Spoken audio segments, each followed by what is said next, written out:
আসছে ১৬ই ডিসেম্বর সফলা একাদশী। সনাতন ধর্ম শিক্ষা চ্যানেলটির পক্ষ থেকে সবাইকে স্বাগত জানাই। সফলা একাদশী ব্রত মাহাত্ম্য।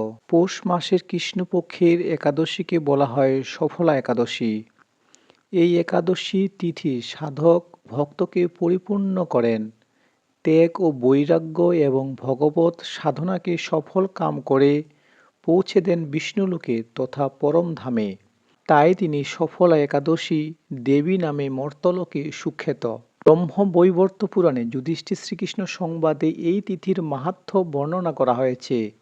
যুধিষ্ঠির শ্রীকৃষ্ণকে জিজ্ঞাসা করেছিলেন, হে প্রভু, পৌষ মাসের কৃষ্ণপক্ষের একাদশী তিথির নাম, বিধি এবং পূজা দেবতা বিষয়ে আমার কৌতূহল নিবারণ করুন। শ্রীকৃষ্ণ বললেন, তবে শুনুন মহারাজ। পুরাণের কথা, চম্পাবতী নগরে মহেশমতি নামে এক ন্যায় ও ধর্মপরায়ণ রাজা রাজত্ব করতেন। রাজার 4 পুত্র ছিল, তার মধ্যে জ্যেষ্ঠ পুত্র ছিল অত্যন্ত দুরাচারী। পর স্ত্রী গমন, মদপান এবং অসৎ কার্যে সর্বদা লিপ্ত থাকতেন।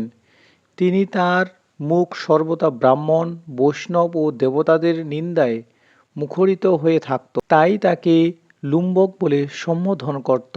পুত্রের এহেন আচরণ ক্ষুদ্র হয়ে একদিন রাজা তাকে রাজ্য থেকে নিঃসরণ করে দিলেন। পিতা মাতা, আত্মীয় পরিজন, স্ত্রী পুত্র পরিত্যাগ হয়ে সে মনে দুঃখে এক গভীর জঙ্গলে প্রবেশ করল। জীবন নির্বাহ করার জন্য কখনো কখনো সে জীব হত্যা করে, কখনো বা চুরি করত। একদিন চুরি করতে গিয়া নগরের প্রহরীর কাছে ধরা পড়ে গেল, কিন্তু রাজপুত্র বলে সেই অপরাধ থেকে সে সহজেই মুক্তি পেল। মুক্তি পাওয়ার পর পুনরায় বনে ফিরে গেল। জীবন অতিবাহিত করার জন্য ফলমূল আহার করে জীবনযাপন করতে লাগল। ওই বনে বহু বছর পুরনো একটি বিশাল অশ্বত্থ বৃক্ষ ছিল। সেখানে ভগবান বাসুদেব স্বয়ং বিরাজমান ছিলেন বলে বৃক্ষটি দেবত্ব প্রাপ্ত হয়েছিলেন। সেই বৃক্ষের নিচে লুম্বক দিন যাপন করত। এইভাবে বহুদিন কেটে গেল। কোনো একদিন পূর্ব জন্মের কোনো পুণ্য ফলে পৌষ মাসের দশমীর দিনে কেবল ফলাহারে লুম্বকের দিনটি কাটল। কিন্তু রাত্রিতে অসহ্য শীতের প্রকোপে ক্ষুধায় ছটফট করে মৃতপ্রায় হয়ে রাত্রি যাপন করল। পরদিন সূর্যোদয় হলেও অচৈতন্য অবস্থায় লুম্বক পড়ে রইল। দুপুরের দিকে তার চেতনা ফিরল। ক্ষুধা নিবারণের জন্য অতি কষ্টে কিছু ফলমূল সংগ্রহ করে বৃক্ষের তলে এসে পুনরায় বিশ্রাম করতে লাগল। লুম্বক লক্ষ্য করলেন যে সেই দিন বৃক্ষকে অসংখ্য ব্যক্তি দেবতারূপে পূজা করার জন্য এসেছেন। পুজো করেছেন দেবতা জ্ঞানী। খোঁজ নিয়ে জানলেন ওরা সফলা একাদশী ব্রত উপবাস পালন করেছেন। সকলের সাথেই লুম্বকও সফলা একাদশী ব্রত মাহাত্ম্য কথা শুনলেন পরম নিষ্ঠার সঙ্গে।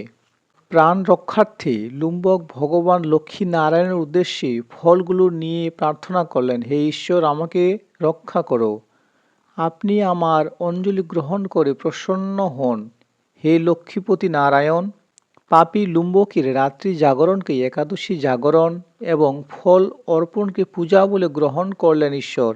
এইভাবে অজ্ঞানতার সারে লুম্বকের সফলা একাদশী ব্রত পালন হয়ে গেল। প্রাতঃকালে আকাশে দৈববাণী হল, সফলা একাদশী ব্রতের পূর্ণ প্রভাবে তোমার পুনরায় রাজ্য প্রাপ্ত হবে।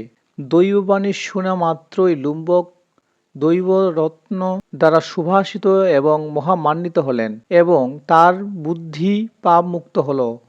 তিনি ফিরে গেলেন নিজ রাজ্যে। তার প্রত্যাবর্তনে সকলে তাকে বরণ করলেন সদরে। ব্রতের পুণ্য ফলে ধন্য হল জীবন মন। এরপর 15 বছর ধরে নিরবিচ্ছিন্ন রাজত্ব উপভোগ করেছিলেন লুম্বক। এই সময় লুম্বকের মনোজ্ঞ নামে একটি পুত্র হয়েছিল, যিনি ছিলেন অত্যন্ত ধার্মিক। মনোজ্ঞ যখন প্রাপ্তবয়স্ক হল তখন রাজ্যভার তার উপর অর্পণ করে দিয়ে সন্ন্যাস ধর্ম গ্রহণ করলেন লুম্বক এবং নির্বাণ লাভ করলেন অন্তিমে।